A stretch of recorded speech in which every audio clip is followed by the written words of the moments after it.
Kami mengucapkan banyak terima kasih kepada Bapak, Ibu, serta rekan-rekan atas kesediaannya untuk partisipasi pada kegiatan sore hari ini.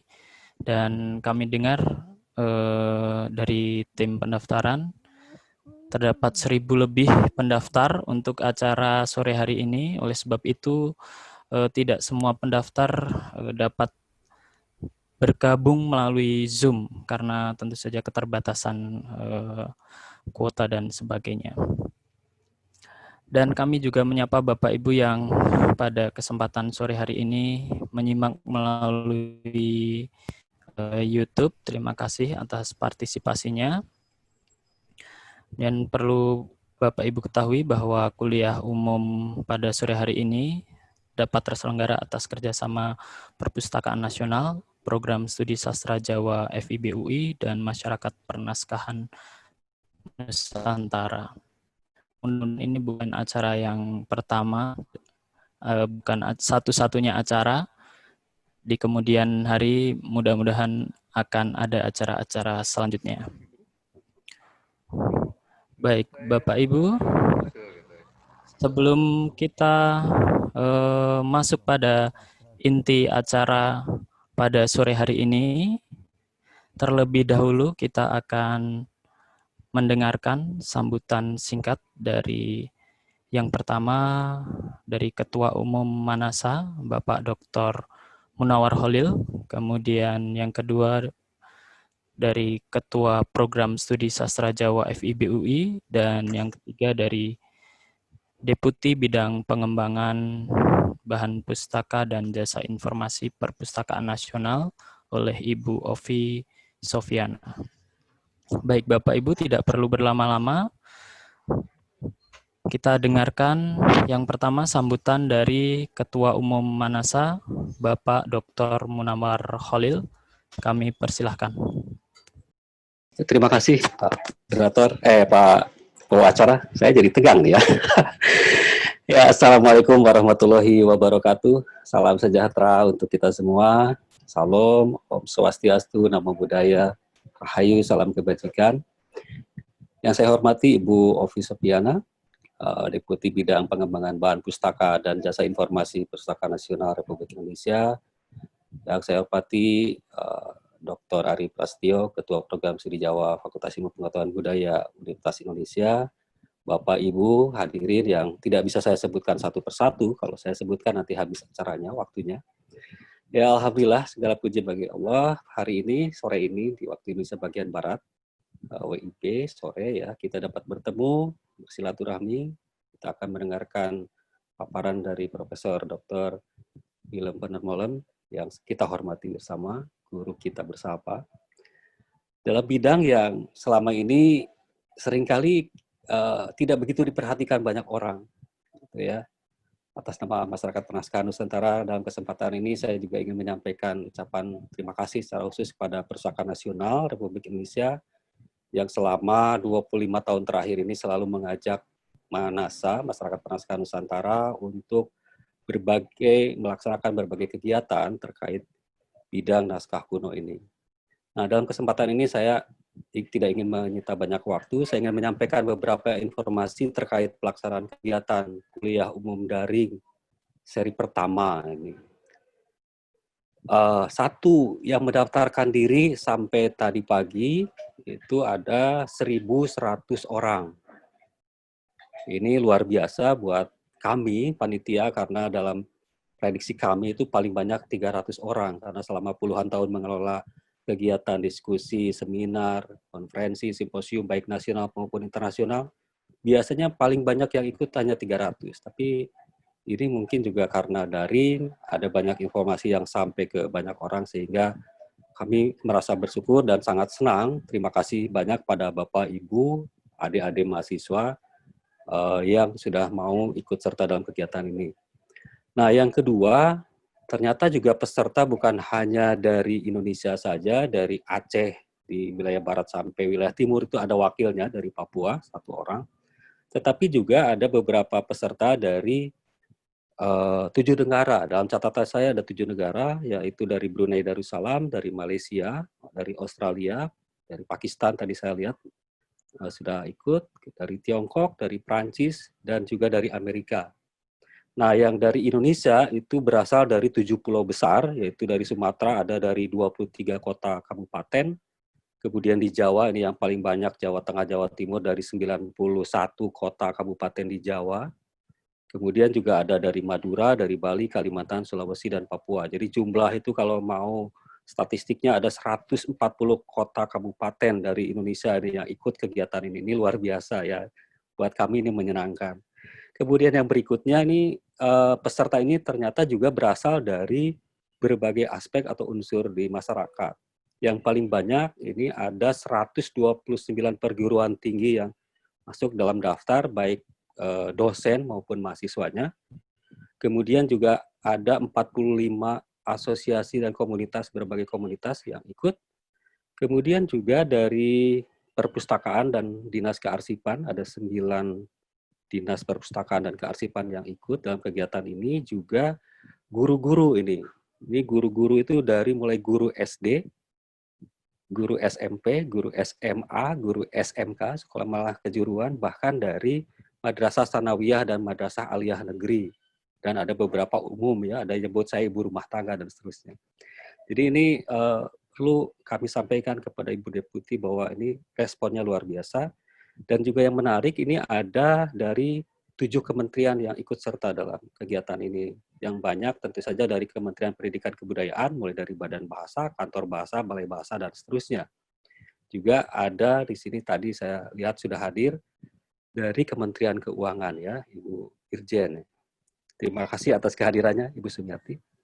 Siap, demikian, Bapak. Ya, demikian informasi yang ringkas yang ingin saya sampaikan mengenai peserta kegiatan ini. Dan membeludaknya calon peserta ini yang tidak bisa kami tampung semua di sini, tetapi juga bisa mengikuti acara ini melalui kanal YouTube Manasa, Masyarakat Manasa Nusantara. Mudah-mudahan ini juga merupakan pendorong bagi kami, semangat untuk kami, juga untuk Pak Willem, nun jauh di sana, untuk lebih bersemangat lagi. Ternyata penerus kita ini banyak, Pak Willem. Saya juga sudah mulai sepuh ya, jadi senang sekali ada banyak orang yang tertarik bidang ini. Demikian, semoga kegiatan ini bermanfaat untuk kita semua, untuk Bapak, Ibu, dan Saudara semua. Mudah-mudahan kegiatan kuliah umum daring ini bukan yang pertama dan terakhir, tetapi yang pertama dan untuk kegiatan kuliah umum berikutnya, kuliah umum daring berikutnya, yang bisa kita berbagi pengetahuan, wawasan, dan terusnya.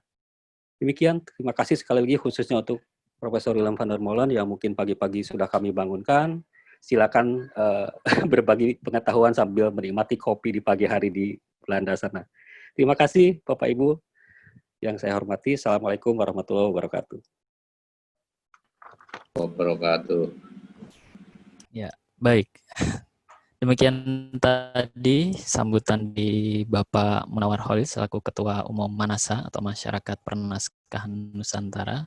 Terima kasih banyak Bapak Munawar Khalil. Baik, untuk sambutan berikutnya ini dari Ketua Program Studi Sastra Jawa Fakultas Ilmu Pengetahuan Budaya Universitas Indonesia, Bapak Dr. Ari Prasetyo. Pada Bapak Dr. Ari Prasetyo kami persilahkan. Terima kasih Bapak Dwi Rahmawanto selaku pembawa acara. Terima kasih Pak Mumu, tadi sudah sangat lengkap sekali yang dilaporkan. Sebelumnya saya ucapkan yang terhormat Ibu Dr. Anda Ovi Sofiana, Deputi Bidang Pengembangan Bahan Pustaka dan Jasa Informasi Perpustakaan Nasional Republik Indonesia. Yang terhormat Bapak Munawar Khalil, Ketua Masyarakat Pernaskahan Nusantara. Yang sangat saya hormati Bapak Profesor Dr. Willem van der Molen, juga yang terhormat Ibu Bapak peserta kuliah umum yang mohon maaf tidak dapat saya sebutkan satu persatu. Tidak lupa puji syukur marilah kita panjatkan kehadirat Tuhan Yang Maha Esa yang telah melimpahkan rahmat serta hidayahnya sehingga pada sore hari ini kita dapat bertemu, bersilaturahim dalam acara yang sangat-sangat bagus, sangat penting, yaitu kuliah umum daring seri pertama. Insya Allah akan kita lanjutkan dengan seri-seri selanjutnya yang mengangkat bahasan tentang bahasa dan sastra Jawa kuno dengan pembicara yang sangat bagus sekali. Acara hari ini terselenggara atas kerjasama Perpustakaan Nasional Republik Indonesia, Masyarakat Pernaskahan Nusantara, serta Program Studi Sastra Jawa Fakultas Ilmu Pengetahuan Budaya Universitas Indonesia. Untuk itu, saya atas nama program studi mengucapkan terima kasih kepada Perpustakaan Nasional Republik Indonesia, kepada Ibu Ovi terutama, kepada Bapak Dr. Munawar Khalil, atas Ketua Masyarakat Pernasional Nusantara. Semoga kegiatan kerjasama seperti ini tetap berlanjut karena ternyata antusias peserta sangat-sangat di luar dugaan. Kami mengucapkan terima kasih yang sebesar-besarnya kepada yang sangat saya hormati Bapak Profesor Dr. Willem van der Molen. Untuk sekian kali kami ngerepotin Bapak, nyuwun sewu Bapak. Sehat selalu Prof.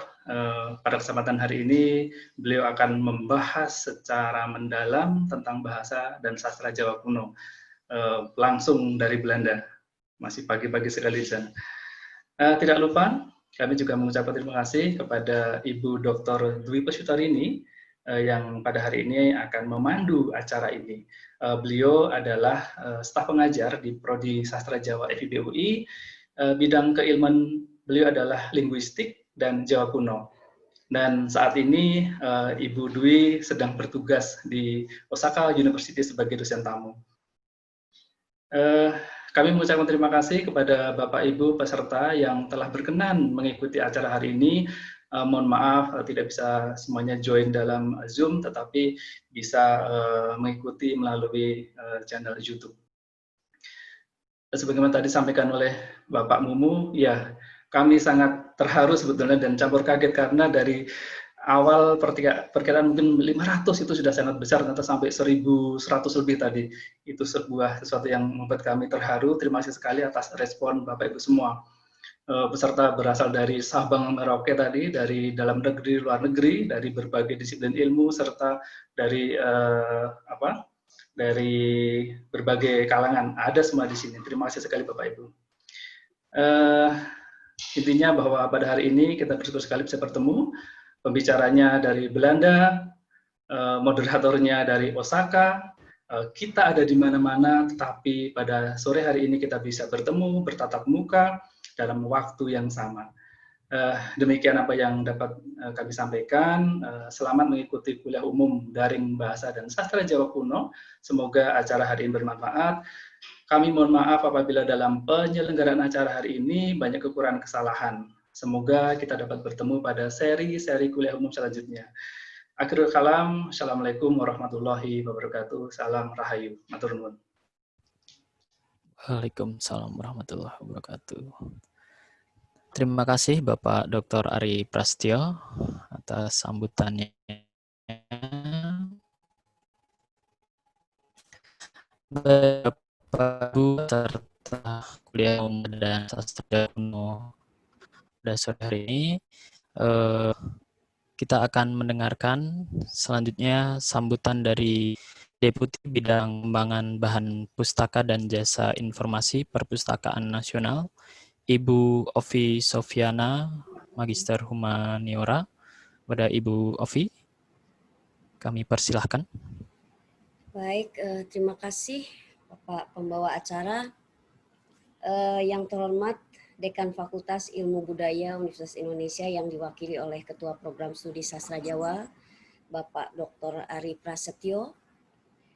Yang terhormat narasumber kita, Profesor Dr. Willem van der Molen. Terima kasih Bapak sudah menyempatkan waktu untuk menjadi narasumber di kegiatan ini. Yang terhormat Ibu Dr. Dwi Puspitarini selaku moderator.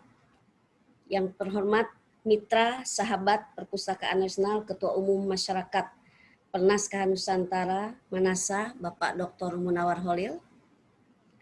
Yang terhormat khusus Ibu Sumiati, Inspektur Jenderal Kementerian Keuangan.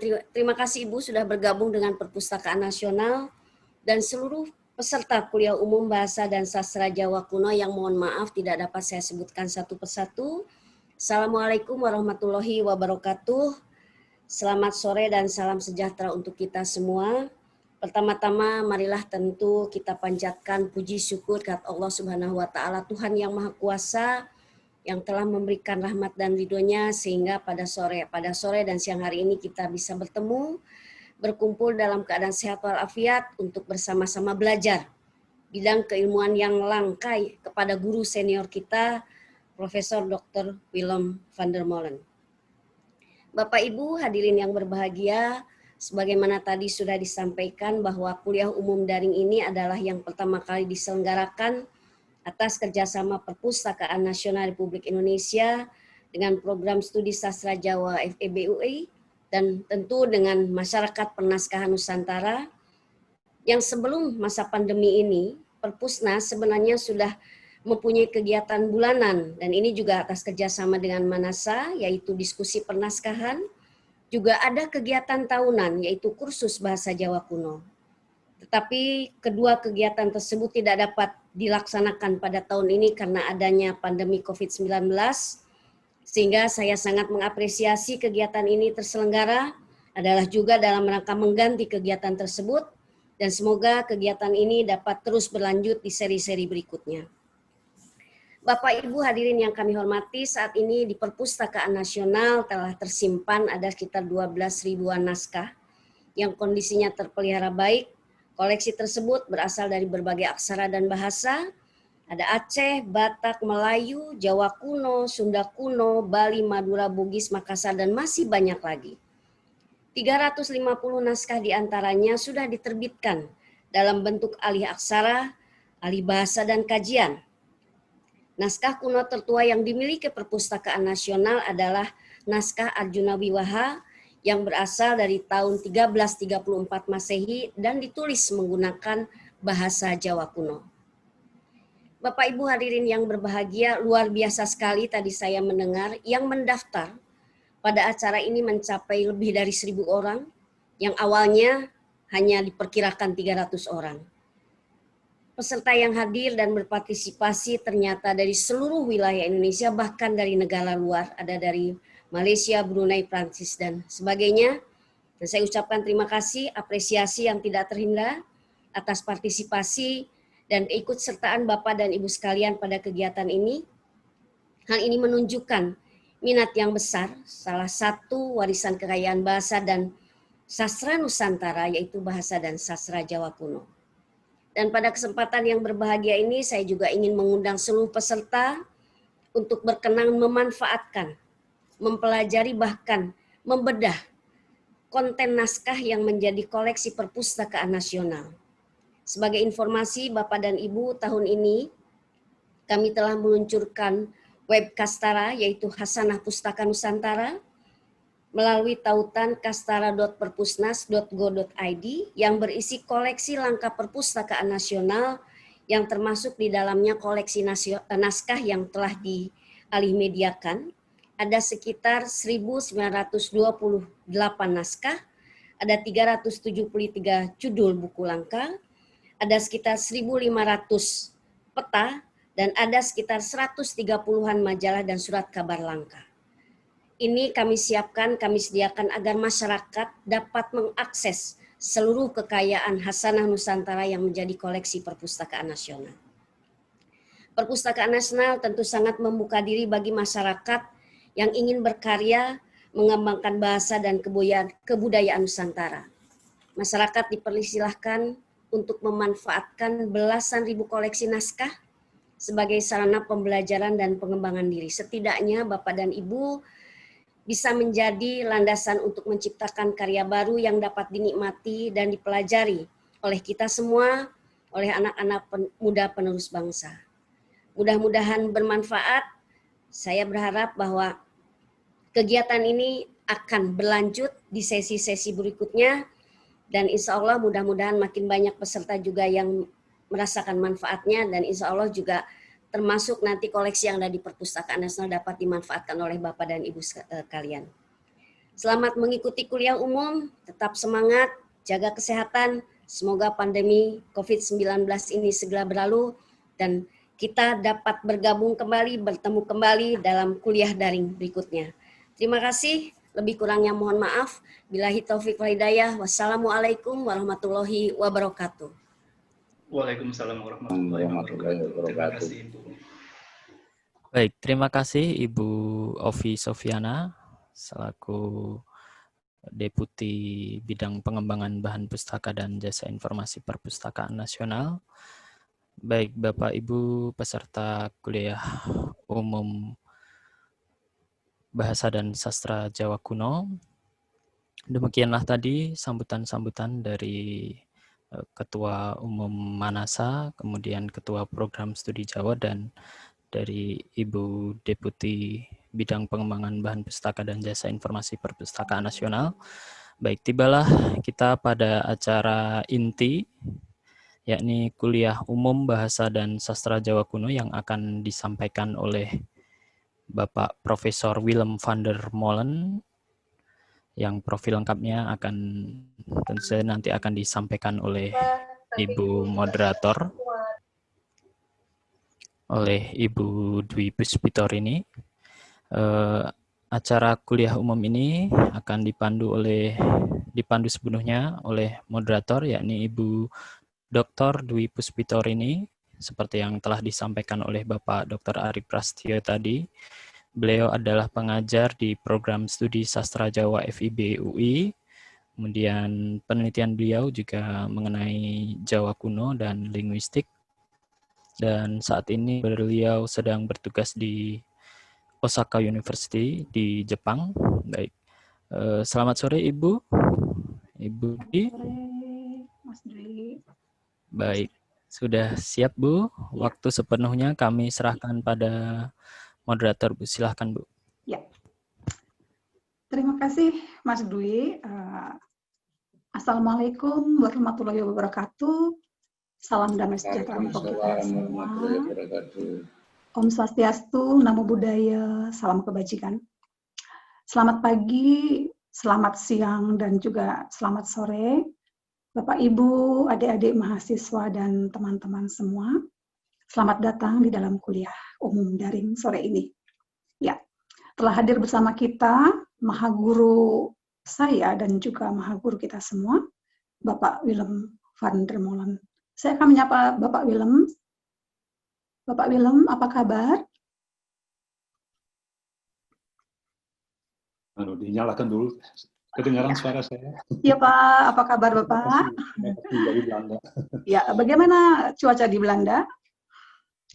Cukup cerah, khusus untuk hari ini saya kira, karena kemarin hujan, besok akan hujan, tapi hari ini khusus untuk program kita saya kira cerahnya. Syukur semua ya Pak ya. Baiklah, sebelum Pak Willem memulai kuliah sore ini, saya akan memperkenalkan beliau, meskipun barangkali sebagian dari kita sudah mengenal beliau dengan baik, tetapi saya juga percaya bahwa mungkin ada yang belum mengenal beliau dengan baik. Saya akan jelaskan CV beliau secara singkat.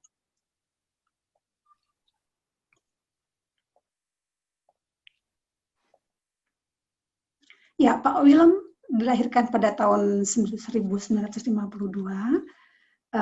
Beliau belajar bahasa dan sastra Jawa di Universitas Leiden, yang kemudian bekerja di Universitas Leiden dan juga KITLV di Leiden, sampai pensiun pada tahun yang lalu.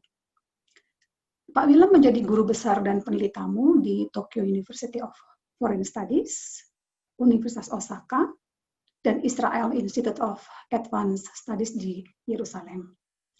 Beliau juga menjadi guru besar adjunct di Universitas Indonesia di bidang filologi dan Jawa kuno sejak tahun 2010. Dan sejak 2014 secara rutin mengajar di kursus Jawa kuno intensif internasional yang sejak 2014 diadakan oleh Perpustakaan Nasional dan bekerja sama dengan IVIO. Saya kira publikasi beliau itu sangat banyak, tapi saya hanya akan memperkenalkan beberapa buku beliau yang sangat berguna untuk kita semua. Ini yang pertama, buku tentang aksara Jawa. Ya, jadi siapapun yang ingin belajar aksara Jawa, buku ini sangat mudah untuk diikuti karena menurut saya sangat sistematis. Jadi silakan kalau ingin belajar aksara Jawa. Kemudian untuk peneliti yang terutama bergerak di bidang filologi Jawa, khususnya Merapi Merbabu, katalog ini pasti tidak asing lagi ya, katalog yang dibuat oleh Pak Willem bersama Romo Kun dan juga Ibu Kartika. Dan ini buku yang ketiga adalah edisi huruf Latin teks Ramayana Jawa kuno yang merupakan pembaruan teks Ramayana edisi cetak berhuruf Jawa suntingan Keren. Ya. Nah, ini berikutnya buku yang sangat dikenal oleh filolog, terutama filolog Jawa, yaitu Kritik Teks Jawa.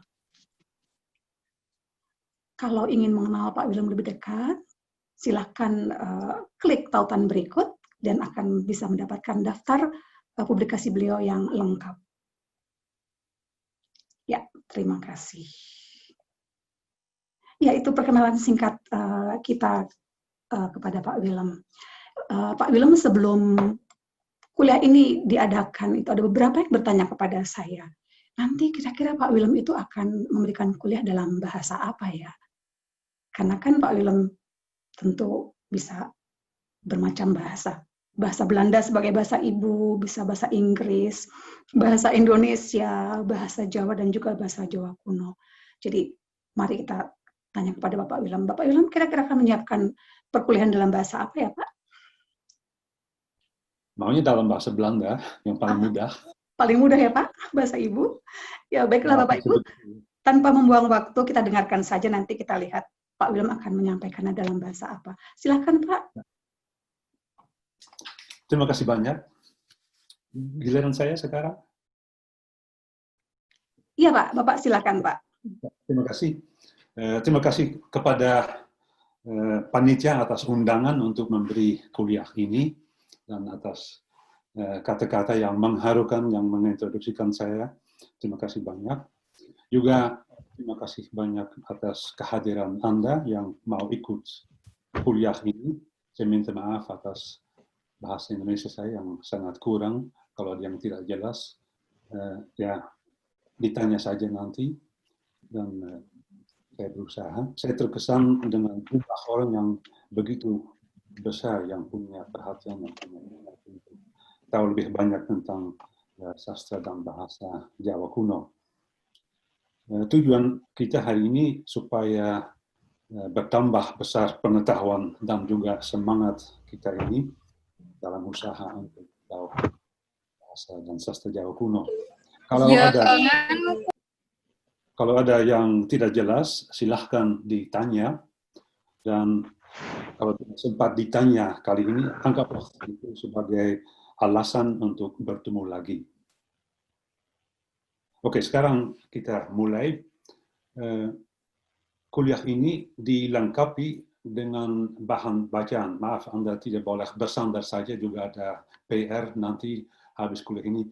Anda lari, ya bukan ke perpustakaan, kan itu sulit, tapi lari ke internet untuk mencari segala bahan yang disebutkan selama kuliah ini, supaya langsung pengetahuan Anda mulai bertambah. Saya mulai dengan 3 karya. Mohon Bu Wibik supaya ditampilkan daftar.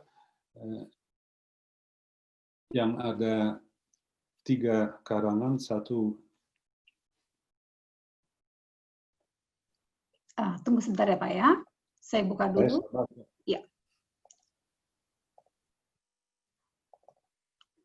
Ya, sudah bisa lihat Pak? Ya, ini jelas sekali. Semoga semua orang dapat melihatnya. Ini ada 3 nama. Ibu Helen Kries, Pak Purba-Ciroko, dan Romo Zoetmulder. Ibu Helen menulis tentang bidang kita.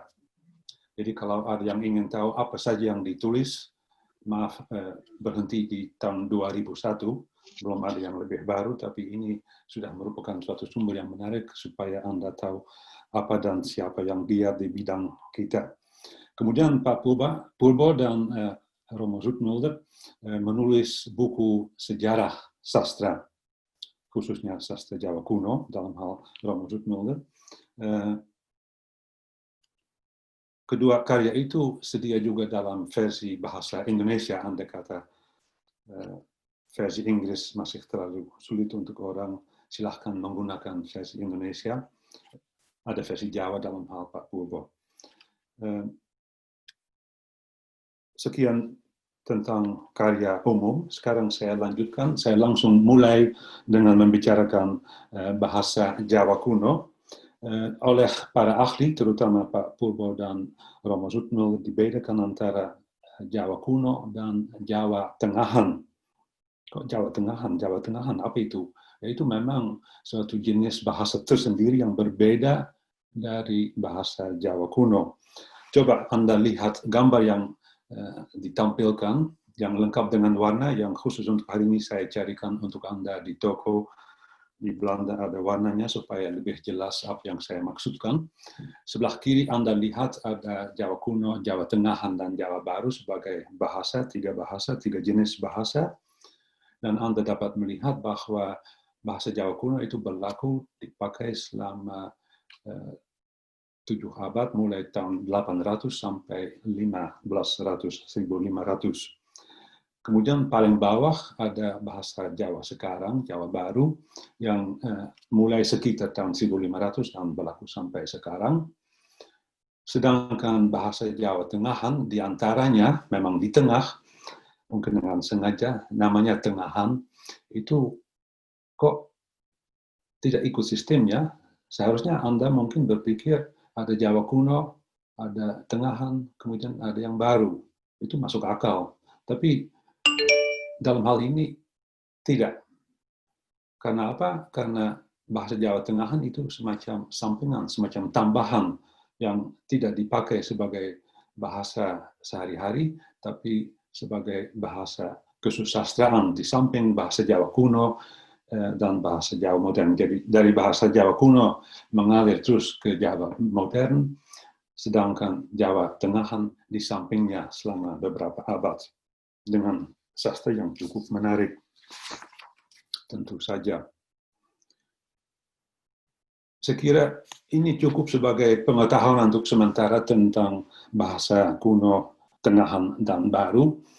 Saya tutup bagian ini dengan menyebut lagi beberapa karya yang ditulis mengenai bahasa Jawa kuno dan perkembangannya. Mohon Ibu Wiwik ada daftar yang berikut. Pak Sander Adler yang menulis bukan tentang seluruhnya Jawa kuno dan bagaimana perkembangan ke bahasa Jawa Baru, tapi memetik satu masalah supaya juga dapat dimengerti oleh orang yang bukan ahli bahasa seperti saya.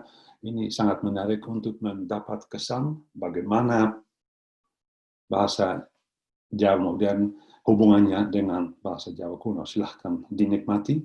Sedangkan yang di bawahnya, guru saya, Pak Ulenberg, di Leiden dulu, menulis satu artikel, antara banyak artikel, ini tentang bagaimana seorang yang menekuni bidang sastra harus tahu juga sedikit banyak tentang bahasa, karena pengetahuan ilmu bahasa akan membantunya untuk menafsirkan dan mengapresiasikan karya sastra. Silahkan ini juga dibaca kalau ada waktu. Tahu saya yang pertama sedia di internet, yang kedua mungkin belum, tapi coba dicari saja. Sekian introduksi saya mengenai apa yang mau dibicarakan. Jadi jelas ada Pak Purbo Coroko dan Romo Sutmil yang menulis buku sejarah sastra Jawa kuno. Enak bagi kita, karena itu memberi kerangka waktu. Kapan Ramayana ditulis, kapan Arjuna Wiwaha ditulis, itu semua bisa dicari di sana, lengkap dengan isi. Khususnya bagi saya, enaknya hari ini, semua itu tidak perlu diulangi, karena bisa dibaca oleh Anda sendiri dalam bukunya. Jadi, saya sekarang membatasi diri kepada menjelaskan tentang yang saya sebut perubahan arah sastra dalam sejarah. Mungkin lebih jelas kalau saya bilang saya konsentrasi pada titik balik dalam sejarah sastra. Ada beberapa titik balik yang patut diperhatikan. Gambar berikut merupakan dalam satu gambar, satu tabel, ringkasan dari buku tebal yang dikarang oleh Pak Purbo Coroko dan Romo Sutmil. Bayangkan ratusan halaman untuk Anda khususnya hari ini dijadikan satu tabel supaya mudah Anda dengan langsung dapat melihat adanya 3 tahap, 3 periode dalam perkembangan sastra Jawa kuno. Mataram kalau mau, kemudian Kediri, kemudian Majapahit. Karena apa begitu? Karena itu merupakan pusat kekuasaan pada waktunya. Waktu raja di Jawa Tengah berkuasa, ada hasil sastra tidak banyak, sebenarnya hanya 2 saja yang saya sebut di sini. 1, Ramayana, kemudian pusat pindah ke Jawa Timur dengan kota penting Kediri. Di sana ditulis cukup banyak karya, antara lain Adina Wiwaha yang tadi disebut oleh Ibu Ovi karena naskah yang paling tua, abad ke-14. Kemudian Baratujara dan lain-lain lagi, banyak sebenarnya. Dan tahap ketiga adalah tahap Majapahit yang memelihatkan karya seperti Nagara Ketagama yang lazim disebut Desa Warnana, kemudian juga Sivaratri Kalpa, dan banyak lain lagi. Ini contoh saja supaya Anda ingat kembali atau punya kesan apa yang terjadi pada tahap masing-masing.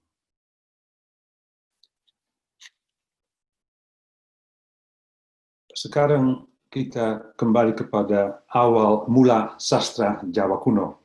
Awal mula sastra Jawa kuno itu boleh dikatakan cukup spektakuler. Kenapa? Karena itu mulai dengan suatu keputusan, memang keputusan untuk memakai bahasa sendiri dalam tulisan. Itu terjadi pada tahun 804. Pada waktu itu ada prasasti pertama dalam bahasa Jawa yang sekarang disebut Jawa kuno. Pada waktu itu tentu saja bahasa Jawa biasa. Sebelumnya, sebelum tahun 804, hanya bahasa Sanskerta saja yang dipakai untuk menulis dan membaca.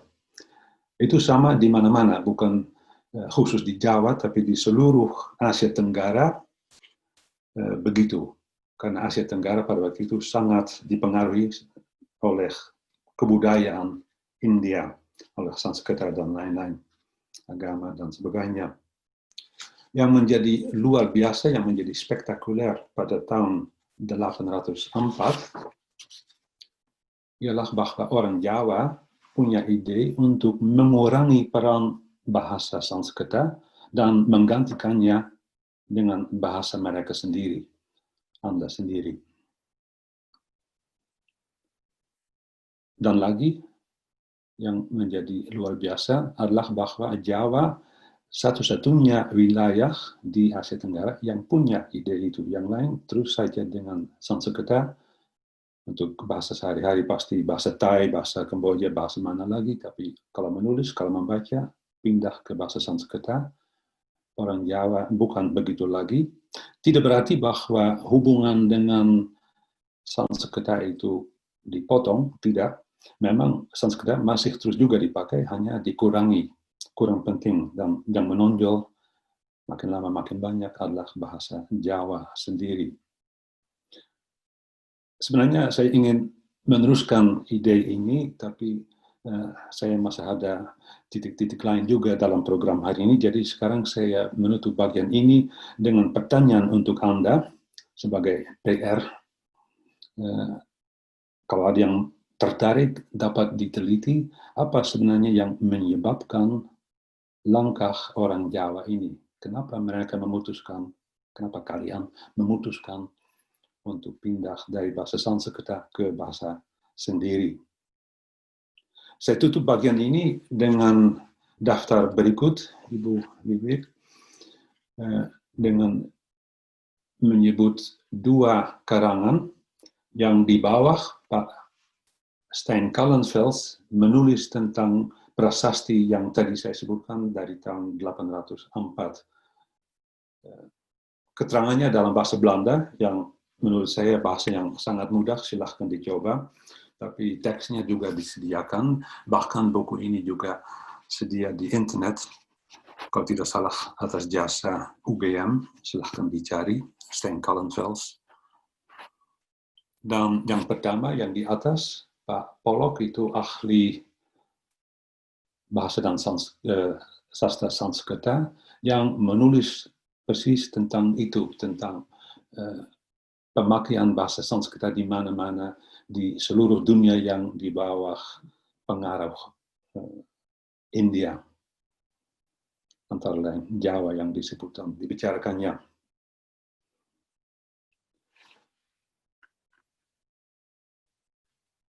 Saya teruskan dengan cerita saya sesudah orang Jawa sadar bahwa sebenarnya bahasa mereka juga patut untuk dipakai dalam tulisan dan untuk membaca, tidak lama lagi muncul sastra.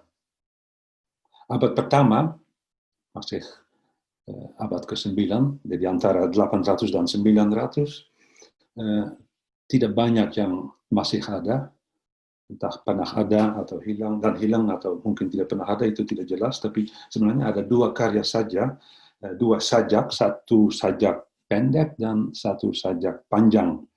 Dan yang mau dibicarakan oleh saya sekarang adalah sajak yang panjang itu, yang namanya Ramayana. Pasti Anda sudah tahu nama itu, bahkan tahu isinya. Ramayana, saya ringkaskan, itu merupakan satu epos dari India, dari dua epos yang ada. Yang kedua adalah Mahabharata. Asal-usul India dapat dilihat juga dalam bentuk Jawa, karena ditulis dalam bentuk kakawin, suatu bentuk sajak yang memakai antara lain vokal pendek dan panjang. Ada banyak istilah Sanskerta yang sulit-sulit. Bagaimana tentang isi? Apakah Ramayana Jawa merupakan terjemahan atau bagaimana? Ternyata bukan. Kalau kita lihat, dapat dinikmati suatu karya yang merupakan versi sendiri, dibuat oleh pengarang Jawa yang menggunakan kesempatan untuk menyampaikan pandangan sendiri. Tentu saja berdasarkan bahan Sanskerta, tapi ada pandangan sendiri juga. Itu bagaimana? Nah, Ramayana itu cukup panjang, ratusan halaman, jadi tidak sulit sebenarnya untuk mencari banyak contoh bagaimana bahan Sanskerta dijadikan bahan Jawa. Tapi saya batasi diri kepada dua contoh saja. Nah, dulunya diambil dari bidang peran wanita. Contoh pertama adalah tentang Sita, istrinya Rama. Dulunya tokoh utama dari cerita Ramayana. Ibu Sita, maaf kalau Sita, bukan Ibu Sita, sesudah diculik oleh Rawana, ingat, menulis surat kepada suaminya untuk meminta tolong. Dan surat Sita itu dalam cerita itu merupakan unsur khas versi Jawa kuno. Tidak ada dalam versi India. Karena apa? Ya, karena dalam tradisi India, perempuan tidak mampu membaca dan menulis, tidak belajar buta huruf. Jadi ini pembaharuan Jawa, ya betul. Apa artinya? Apakah berarti bahwa pendidikan untuk cewek mungkin di lingkungan tertentu sudah ada? Mungkin saja, ya bukan mungkin, memang pasti. Karena aneh kalau Sita menulis surat dan tidak belajar dulu. Nah, pertanyaan, apakah pendidikan itu sudah ada, sudah umum di Jawa, atau justru bisa juga dituntut oleh pengarang sebagai program supaya para cewek juga masuk sekolah, bukan cowok saja. Nah, ini pertanyaan saja yang tidak bisa saya jawab sekarang. Nah, ini merupakan suatu kemungkinan untuk diteliti lagi oleh Anda, silahkan kalau tertarik. Saya pindah ke contoh yang kedua. Setelah Sita diculik, ada seorang tokoh yang disuruh menjaganya. Itu dalam hal Ramayana Jawa kuno merupakan kreasi baru dari pengarang. Namanya Trijata, namanya tidak terlalu penting, pokoknya ada tokoh itu, dan beliau keponakan Rawana, dia putrinya Wibisoma, adiknya Rawana. Rawana pamannya, maaf, disuruh menjaga Sita, maaf. Lalu. Tapi bukan hanya menjaganya, juga ternyata membelanya. Sehingga akibatnya pamannya tidak bisa apa-apa terhadap Sita. Bahkan kemudian, waktu Sita sudah dibebaskan dan kembali kepada suaminya Rama, Trijata ini menjadi semacam, dengan istilah baru, pengacara Sita saat Sita mau diusir oleh suaminya. Jadi boleh dikatakan versi Jawa kuno dalam hal ini menampilkan tokoh perempuan di wilayah publik. Apa artinya? Apakah ini merupakan perbedaan antara masyarakat Jawa dan India? Pada satu pihak, perempuan juga ikut tampil dalam wilayah publik, pada lain pihak India tidak. Atau seperti tadi, ini merupakan pertanyaan lagi, apakah ini justru merupakan masalah pada waktu itu dalam masyarakat Jawa yang lagi hangat, abad ke-9. Nah, saya tidak tahu jawabannya, ini harus diteliti lagi. Yang saya tahu ada tokoh wanita lain lagi dalam Ramayana Jawa kuno yang juga menarik dari segi ini. Saya tidak akan menyebut nama, silahkan Anda mencari sendiri dengan asyik membaca Ramayana dan mencari yang saya maksudkan. Saya tutup bagian ini dengan sebuah biografi khusus mengenai Ramayana. Ibu Wiwe kata yang berikut. Nah, ini dua karangan lagi. Satu yang paling atas ditulis oleh dua orang, Vinod Khanna dan Malini Saran, dua orang dari India yang sangat terkesan dengan Ramayana Jawa kuno, dan mereka menulis artikel yang juga sedia di internet dalam majalah Leiden BKI. Silahkan membaca bagaimana perbedaan antara Ramayana Jawa dan Ramayana di India. Itu yang pertama.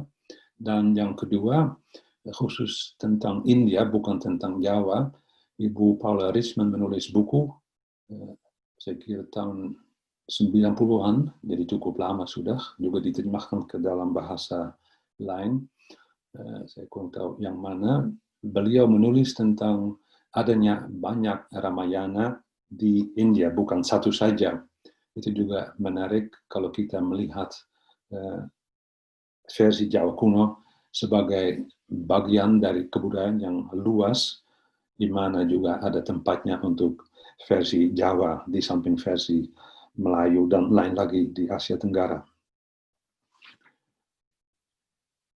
Dengan meninggalkan tahap pertama, kita sekarang pindah ke tahap kedua dalam sejarah sastra Jawa kuno, yaitu Kediri, yang mulai sekitar tahun 900, 1000, diantaranya, entah persis kapan, pusat kekuasaan pindah ke Jawa Timur, dan tahap ini disebut tahap Kediri. Tahap ini membawa perubahan dalam sastra, saya kira tidak kalah spektakulernya dengan masa Ramayana tadi. Dan sastra yang merintis jalan namanya Parwa. Itu yang perlu dibicarakan sekarang, Parwa, sastra Parwa. Parwa, istilah Parwa, itu berarti buku. Dan dipakai istilah itu dalam hal Mahabharata. Epos Mahabharata dibagi dalam bukan bab, tapi buku, namanya Parwa, dengan istilah Sanskerta digunakan sampai sekarang oleh siapa saja yang menyibukkan diri dengan Mahabharata. Mahabharata itu epos yang kedua dari India di samping Ramayana, dan dibagi dalam 18 buku atau parwa. Dan Mahabharata itu juga dijawakan seperti Ramayana. Namun, hasil tidak terlalu mengesankan menurut para ahli. Karena apa? Ya, ada beberapa alasan, antara lain ternyata sangat diperpendek. Ringkasan saja katanya, ringkasan saja, bukan Mahabharata yang kita tahu dari India. Kemudian yang ada juga tidak lengkap, karena hanya 9 dari 18 parwa, dari 18 buku. Apakah tidak selesai atau ada yang hilang, tidak diketahui, tapi pokoknya hanya separuh saja yang ada di tangan kita. Dan yang paling parah adalah bahwa itu ditulis dalam prosa. Dengan kata lain, bukan sastra. Karena sastra dalam tradisi Jawa berarti puisi, bukan prosa. Kok disebut spektakuler oleh saya? Ya memang, dan saya punya alasan, dan akan saya usahakan untuk meyakinkan Anda, mudah-mudahan berhasil, tapi coba Anda dengar saja dulu. Menurut saya kita harus melihat konteks parwa dijawakan. Itu ada rajanya yang menyuruh supaya Mahabharata dijawakan, namanya Dharma Wangsa. Nah, Dharma Wangsa itu seorang tokoh yang cukup menarik, dan kalau mau dijelaskan bisa dengan panjang lebar, dan kuliah ini bisa diisi dan lebih oleh hanya Dharma Wangsa saja, tapi untuk memberi kesan yang pendek saja dalam rangka kuliah ini, coba saya bandingkan dengan tokoh lain yang terkenal di sejarah Jawa, yaitu Sultan Agung. Menurut saya boleh dikatakan Dharma Wangsa merupakan Sultan Agung pada masanya. Nah, dengan begitu saya kira cukup jelas betapa pentingnya Dharma Wangsa. Memang saya beri beberapa contoh, memang ada beberapa tingkah lakunya yang meninggalkan bekas untuk lama, antara lain dia merevisikan hukum Jawa, memberi buku hukum yang baru kepada bangsanya. Juga salah satu hal adalah dia menyatukan Pulau Jawa yang terdiri atas wilayah yang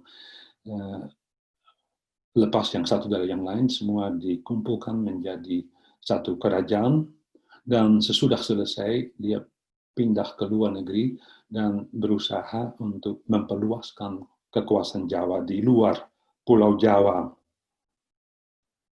Menarik ya, tapi apa hubungannya dengan parwa, Pak? Jangan lupa ya, ini tentang sastra, bukan tentang sejarah politik. Oh ya, maaf, saya kembali kepada sastra parwa.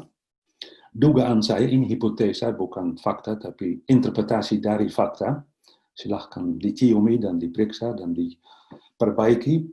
Dugaan saya, Dharma Wangsa di bidang kebudayaan ingin mendirikan monumen yang dapat mengabadikan namanya. Dia orang penting, bagaimana bisa meninggalkan bekas yang abadi kalau orangnya sudah tidak ada.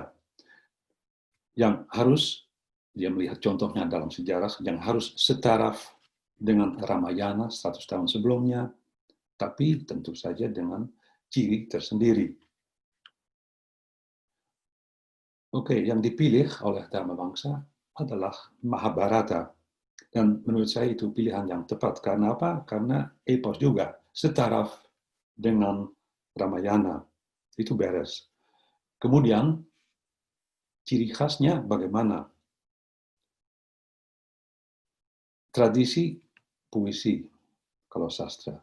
Yang lain, yang sama sekali lain adalah prosa. Itu yang diciptakan oleh Dharma Wangsa supaya monumennya lain daripada yang biasa. Belum pernah dalam sastra di Pulau Jawa ada karya sastra dalam prosa, dan bisa ditinjau lebih luas. Misalnya kalau latar belakang saya sendiri sastra Belanda, boleh dikatakan abad pertengahan juga tidak ada prosa, hanya puisi saja. Sastra Inggris sama saja. Saya kurang tahu tentang sastra Jepang, tapi mungkin saja juga begitu di sana. Saya hanya kenal satu perkecualian, yaitu sastra Melayu yang punya hikayat. Orang Melayu luar biasa juga ya. Nah, kembali kepada Jawa, Dharma Wangsa ingin supaya yang ditinggalkannya menonjol, menarik perhatian. Maka dia memilih prosa. Dengan kata lain, prosanya Parva itu bukan kekurangan, tapi justru sesuatu yang diinginkan demi perbedaan. Saya teruskan dengan ciri lain yang juga menjadikan saya ragu.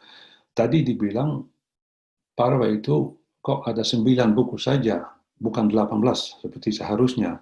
Entah karena belum selesai, atau mungkin ditinggalkan, atau ada yang hilang. Menurut saya bukan begitu. Menurut saya bukan kekurangan, tapi justru pilihan. Dharma Wangsa itu ingin diakui sebagai raja besar, maka memilih Parva tertentu. Yang dipilihnya adalah Parva, coba diperiksa sendiri, adalah Parva yang menampilkan raja sebagai Raja Cakrawarti. Kok Cakrawati? Apa itu Cakrawati? Nah, saya bisa menjelaskan itu. Saya cari dalam kamus dan ternyata Cakrawati itu berarti seorang raja yang menaklukkan seluruh dunia, yang paling berkuasa, yang paling kuat di seluruh dunia. Itu yang dicari oleh Dharma Wangsa. Tidak dibutuhkan Parva yang tidak membicarakan itu, khususnya Parva yang menyebut istilah Cakrawarti yang dipilihnya. Jadi 9 itu bukan karena ada yang hilang atau tidak selesai, tapi pilihan dengan sengaja, dengan sadar. Menurut saya cukup spektakuler perubahan ini. Jalan baru. Tapi kemudian apa yang terjadi agak menyedihkan.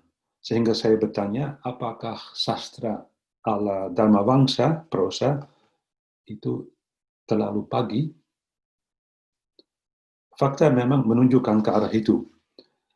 Sang raja sendiri gugur dalam pertempuran ketika berusaha memperluaskan kekuasaan Jawa sampai di luar pulau, dan dilihat bahwa langsung sesudah raja tidak ada lagi, pembaharuan yang dipicunya itu langsung ditinggalkan, dijatuhkan, dihentikan, tidak diteruskan.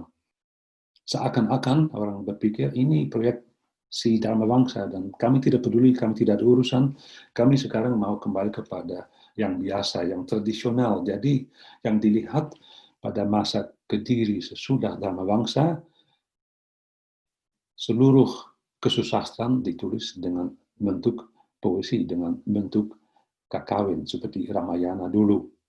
Misalnya Arjuna Wiwaha, Bharatayuddha, Sumana Santaka, dan banyak lain lagi. Prosa tidak ada lagi. Hanya Parva yang ada pada masa Dharma Wangsa. Dan orang Jawa harus sabar selama 1000 tahun sampai abad ke-19 baru ada novel dalam prosa lagi. Apakah ini berarti bahwa pembaharuan Dharma Wangsa itu tanpa bekas sama sekali? Bukan juga. Saya kira setidaknya ada 2 hal yang diteruskan, yang tidak dibuang. Entah apakah orang sadar atau tidak, tapi itu merupakan warisan dari Dharma Wangsa. Satu adalah Mahabharata yang menjadi sumber buat penulis sastra Jawa kuno. Di samping Ramayana, Mahabharata tidak pernah hilang lagi dari dunia Jawa. Yang kedua adalah Manggala. Manggala, apa itu Manggala? Yaitu istilah Jawa kuno yang artinya pemimpin, contoh, pembela, pelindung, macam-macam seperti itu yang bisa mewakili arti Manggala. Itu main peran Manggala, pemimpin, pelindung, main peran dalam setiap kakawin yang ditulis di Kediri dan seterusnya di zaman Mojopahit. Caranya si pengarang, si penulis, si penyair pada awal kakawin mengucapkan pujian terhadap dewa dan raja pelindungnya supaya karyanya akan berhasil dalam segala segi. Itu namanya Manggala. Dan itu merupakan tradisi baru yang mulai pada saat Kediri dan diteruskan sampai dengan masa Majapahit. Itu dari mana? Ya memang dari Parwa, itu diintroduksikan oleh Dharma Wangsa. Sekian tentang masa Kediri dan jalan baru yang ditempuh yang tidak diteruskan. Ada 2 karangan, wah ada nama saya. Ya memang saya yang menulis tentang ini, tentang Dharma Wangsa pada tahun 2010 dan tahun lalu di kaki Borobudur menulis tentang perbandingan antara Adiparwa dan Arjuna Wiwaha dalam artikel yang terbit tahun 2019. Silahkan dibaca. Entah apakah ada nikmatnya, belum tentu, tapi dicoba ya. Saya pindah cepat-cepat ke tahap ketiga, yaitu Majapahit. Arus kakawin yang mulai mengalir pada zaman Kediri, mengalir terus juga di zaman Majapahit, di atas tahun 1300. Dan ada beberapa nama yang dapat disebut yang pasti sudah diketahui oleh Anda seperti Nagara Ketagama, Desyawarnana, Arjuna Wijaya, Sivaratri Kalpa, dan banyak lain lagi. Saya kira peralihan dari zaman Kediri ke zaman Majapahit itu juga merupakan titik balik baru. Kalau Kediri, kita lihat terinspirasi oleh Ramayana dan Mahabharata. Kalau kakawin yang ditulis di Majapahit ternyata terinspirasi oleh sumber lain, yaitu dunia Jawa di sekitar penyair dan pembaca. Tadi saya sebut contoh Nagara Ketagama, atau dengan nama yang lebih tepat Desyawarnana, itu tentang negara Majapahit sendiri, bukan tentang agama Hindu, bukan tentang mitologi, tapi tentang kenyataan di sekitar orang. Kemudian Sivaratri Kalpa yang lebih muda, itu tentang orang biasa, bukan orang dari keraton, dan sebagainya, dan seterusnya. Kok ada perubahan ya? Kalau dibandingkan dengan masa Kediri, itu dari mana? Menurut saya, jawaban terhadap pertanyaan ini adalah persaingan. Kok persaingan? Ada persaingan di Jawa kuno, di zaman Jawa kuno. Ya, saya tahu orang Jawa sekarang sangat damai dan tidak ada persaingan. Tapi dulu kadang-kadang ada persaingan, dan itu terjadi antara lain pada masa peralihan dari Kediri ke Majapahit. Coba Anda ikuti cerita saya, penjelasan saya. Selama berabad-abad, kakawin itu, bentuk dari India, menjadi satu-satunya bentuk puisi yang dikenal, yang dipakai oleh penyair Jawa. Tapi mulai zaman Majapahit, muncul puisi dalam bentuk baru, yaitu kidung. Nah, kidung lain daripada kakawin. Kidung itu mengikuti peraturan puisi cara Jawa, bukan cara asing. Tidak ada pendek dan panjang, tapi ya, semacam Majapahit.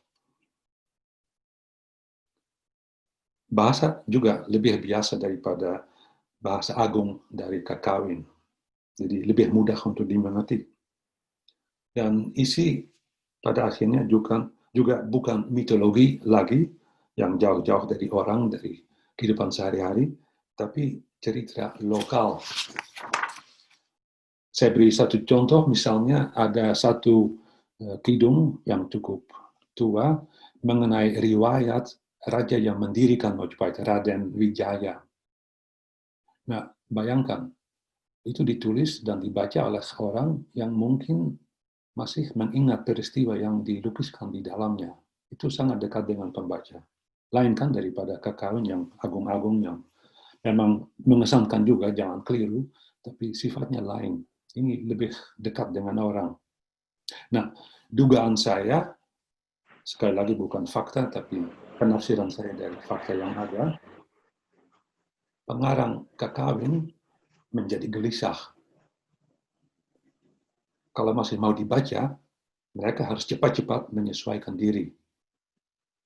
Yang kita lihat mulai saat ini, mitologi Hindu dilepaskan, dan ternyata isi dari sajak dari kakawin boleh apa saja, misalnya deskripsi negara, atau cerita mengenai orang biasa, atau bahkan filsafat, nirata prakata, dan sebagainya. Pada lain pihak, inspirasi lama tidak dilarang. Masih ada contoh, misalnya Arjuna Wijaya yang melukiskan salah satu bab dari mitologi. Nah, ini memberi kesan tentang apa yang terjadi dan bagaimana caranya di zaman Majapahit. Saya tutup bagian ini dengan dua karya dari satu tokoh penting di bidang kita, yaitu Pak Robson dari Australia, yang menulis sudah lama, karyanya banyak sekali sampai sekarang, tapi ini ditulis pada awal karirnya. Satu mengenai kidung.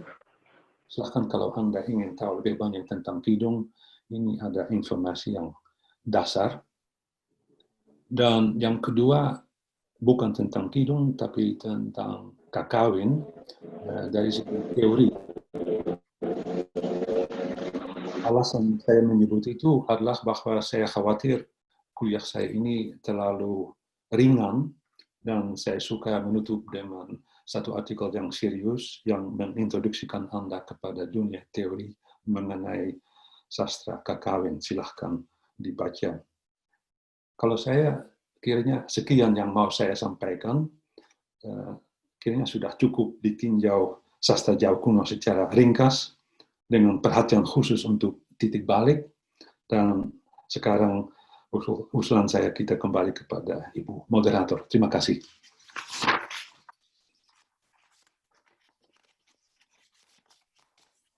Ya, terima kasih Pak Willem.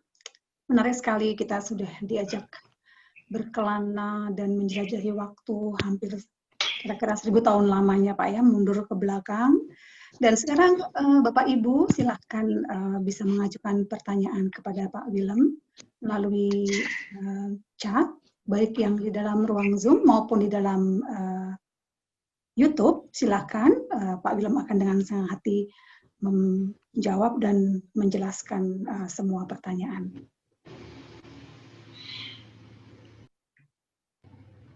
Putri, bolehkah saya, Pak Suparjo, diberi waktu? Ya, silakan Pak, monggo. Pak Suparjo, penanya pertama, silakan Pak. Ya, terima kasih, selamat sore, Assalamualaikum warahmatullahi wabarakatuh, dan salam sehat semuanya. Matur nuwun sekali uraian yang luar biasa dari Prof. Willem van der Molen ini. Ada sedikit yang ingin saya sampaikan, saya pertanyakan, mudah-mudahan mendapatkan satu pencerahan yang kiranya memang sampai saat ini saya diberikan amanah untuk ikut mengajar anak-anak tentang bahasa Jawa kuno, tetapi dalam keterbatasan yang luar biasa. Untuk itu mudah-mudahan nanti mendapatkan pencerahan. Begini Prof, tadi saya melihat adanya satu diagram atau tabel kecil ya, pada awal tadi ada tabel masa berlakunya bahasa Jawa kuno, bahasa Jawa Tengahan, dan bahasa Jawa Baru. Aduh. Masih Pak, silahkan. Halo, ya yang bahasa Jawa, khususnya yang bahasa Jawa Tengahan, Prof. Itu gambarnya tadi itu masuk ke bahasa Jawa kuno dan bahasa Jawa Baru.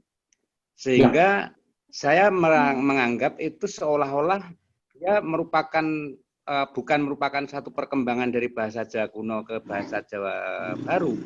Padahal pengertian kami selama ini adalah itu bahasa transisi, di mana dibuktikan juga pada masa-masa Jawa kuno itu juga terlahir karya sastra yang Jawa Tengahan yang cukup banyak, yakni tadi juga diterangkan lahirnya kidung dan sebagainya itu. Nah, oleh karena itu mohon pencerahan Prof, apakah itu memang bahasa yang tersendiri? Dia tidak bisa dikategorikan sebagai perkembangan dari bahasa Jawa kuno ke bahasa Jawa baru. Ini kan saya melihatnya itu.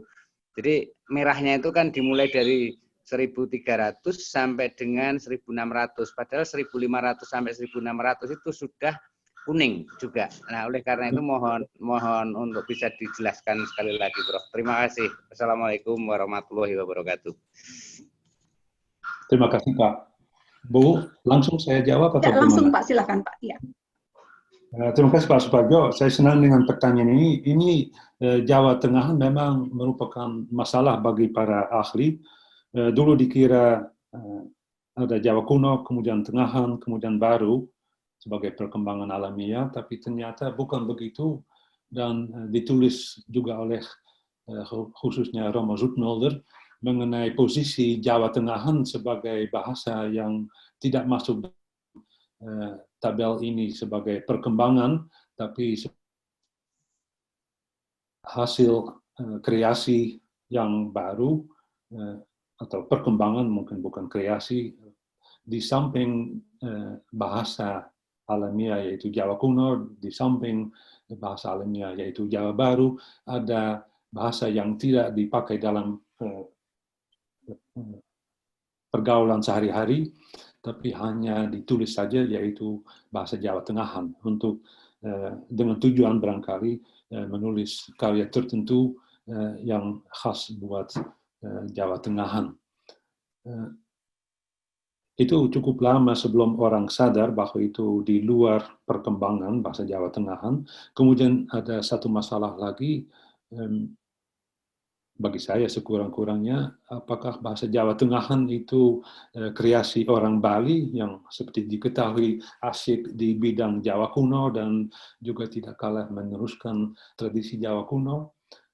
Banyak karya yang ditulis dalam bahasa Jawa Tengahan berasal dari Bali, hampir semua, dan yang bukan dari Bali berasal dari Jawa Timur, yang paling timur Banyuwangi, yang juga diketahui lama di bawah pengaruh bahkan kekuasaan Raja Bali. Jadi mungkin dapat dikatakan Jawa Tengahan itu merupakan kreasi orang Bali. Tapi yang mengganggu gambaran ini adalah penemuan dalam koleksi Merapi Merbabu yang tadi disebut, adanya karya yang disebut kidung, yang sifat-sifat juga sama dengan karya Jawa Tengahan dari Bali, berarti bahwa karya dalam bahasa Jawa Tengahan bukan hanya berasal dari Bali saja, tapi lebih luas juga ditemukan di Jawa. Jadi pertanyaan Bapak sulit untuk dijawab. Saya rasa belum berakhir, belum jelas, belum ada keputusan bagaimana persis. Tapi ini kesan pertama. Yang jelas, Jawa Tengahan merupakan bahasa tersendiri, bahasa kesusastraan di samping bahasa alamiah, dan bukan hanya dari Bali saja, tapi juga orang Jawa menulis dalam bahasa itu. Terima kasih, Pak. Ya, terima kasih Pak Parjo. Terima kasih, Bu. Terima kasih, Prof. Boleh saya bertanya? Sami-sami. Ya, silakan, mohon maaf, siapa ya? Saya Ruhalia. Oh, Ibu, ya silakan Ibu, silakan. Ya, ya. Ya, terima kasih Bu Dwi. Selamat Pak Willem, kalau di Bandung ini sore hari, tapi di Belanda pagi ya. Pagi. Ya, jadi selamat pagi waktu Belanda. Begini Prof, di Jawa Barat, oh kenapa menghilang ya? Suaranya masih. Tidak apa. Oh, suaranya ada ya. Ya, silakan. Di Sukabumi ada prasasti Cibadak, itu dalam bahasa Jawa kuno, aksara Jawa kuno. Itu yang menyebutkan Raja Sunda, titi mangsanya 952 Saka atau 1030 Masehi. Nah, ini satu-satunya prasasti yang berbahasa Jawa kuno di Tatar Sunda gitu. Yang saya pikirkan prosesnya kenapa ada prasasti dalam bahasa Jawa kuno di Sukabumi, dan hanya satu-satunya gitu yang saya tahu gitu. Ini yang belum saya jawab. Kebetulan saya pernah juga mengajar mata kuliah bahasa Jawa kuno, dan sejarah Sunda. Jadi itu saya menghubungkan itu gitu. Jadi mohon bantuan, mungkin perkembangannya seperti apa gitu, hingga bahasa Jawa kuno itu ada dalam prasasti, itu namanya prasasti Sanghyang Tapak. Aslinya yang prasasti aslinya ada di Museum Nasional, tetapi replikanya ada di Museum Sri Baduga. Itu Pak Willem, itu terima kasih. Terima kasih Bu atas pertanyaan yang tidak terlalu mudah. Sebenarnya tidak bisa saya jawab. Tapi bisa spekulasi yang sebenarnya juga mungkin sudah dilakukan oleh Ibu sendiri, bahwa ya diketahui pengaruh Jawa cukup kuat juga di daerah Sunda, dan orang Sunda pada lain pihak juga tidak keberatan terbuka pada pengaruh dari luar, termasuk dari bagian yang berbahasa Jawa di pulaunya. Apakah ini merupakan peristiwa yang berasal dari kekuasaan atau paksaan, itu kurang tahu saya. Bisa saja itu merupakan pilihan dari orang yang bersangkutan untuk demi apa, itu tidak jelas, diputuskan supaya bahasa prasasti dalam hal ini menggunakan bahasa Jawa. Mungkin ada sumbernya, tapi saya tidak tahu. Itu bisa dicari, pasti ada sumber, tapi saya sekarang tidak ingat dan harus dicari sekali lagi. Tapi kalau boleh saya tambahkan sedikit, bukan khusus mengenai prasasti ini, tapi saya pernah ke Museum Jawa Barat dan saya lihat prasasti juga replika yang ditulis dengan yang pada waktu itu saya kenal sebagai huruf Merapi Merbabu. Dan saya kaget kok bisa ada prasasti Sunda yang memakai huruf yang mirip dengan koleksi naskah yang berasal jelas dari Jawa Tengah, bukan dari Jawa Barat. Bagaimana itu? Ngomong dengan ahli Pak Kuntoro dan teman saya yang lain, kami sampai kesimpulan bahwa mungkin saja di lingkungan tertentu, bukan di lingkungan kekuasaan, bukan di lingkungan orang biasa, tapi di lingkungan orang spiritual, mungkin abjad yang khusus yang kami sebut Merapi Merbabu sebenarnya bukan terbatas pada Merapi Merbabu, tapi lebih luas di seluruh pulau Jawa, digunakan di lingkungan itu untuk komunikasi antara orang religius. Nah, ini sebagai satu tambahan juga pertanyaan sebenarnya bagaimana bisa, bukan jawaban terhadap pertanyaan Ibu, tapi ya, sumbangan masukan saya kepada pertanyaan Ibu. Maaf, sekian saja. Ya, terima kasih Pak Willem.